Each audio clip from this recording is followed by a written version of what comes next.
scary, but I haven't actually seen it really firsthand. Yeah. So it's weird to have like such a sunshiny spring and not allowed to go outside. I'm worried about the longevity of how long this is going to be going on.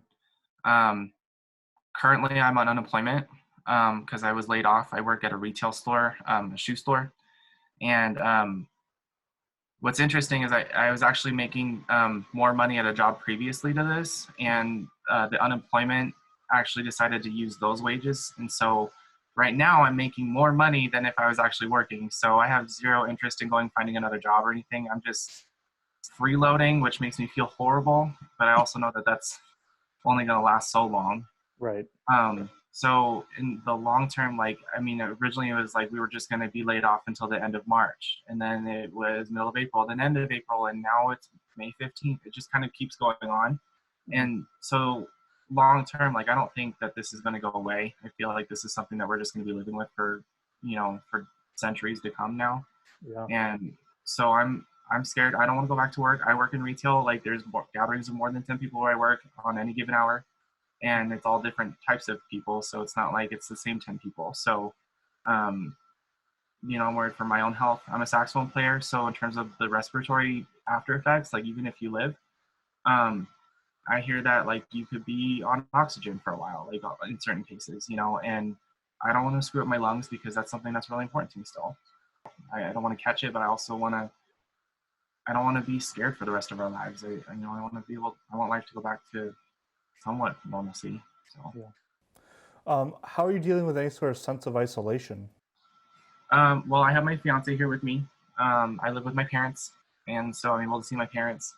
And my fiance is here. So really, the people that I see the majority of the time, I already see. So I don't really feel too much sense of isolation. I think where it comes weird is like if I go out to the park to go kick a soccer ball around or the tennis courts, like I can feel neighbors like looking and probably upset that we're outside of the house. How do you see this affecting the way our society functions going forward in the future? Well, the governor here in Colorado has been making a huge implementation of mask culture that I think he's going to be expecting to stay long term. And I do feel like a lot of people are wearing masks here.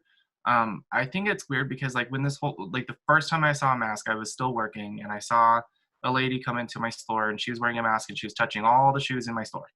And I was very, very upset. And just because it's like, well, I haven't seen somebody just wearing a mask out in public really. Like that just seems like something that they do in China on the regular. And I feel like that's just going to become part of our culture here. Yeah. And I think that's probably beyond Colorado. It's just my experience, but um, I don't really care for that. Like I think um, I don't want to be going out every day scared, for years to come. Yeah. Yeah.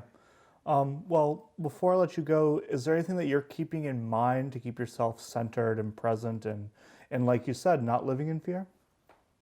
That is actually something that I've been working on myself a lot with, and I think that a lot of the things that are changing for myself and my generation is how we perceive money and how we spend it and how we save it.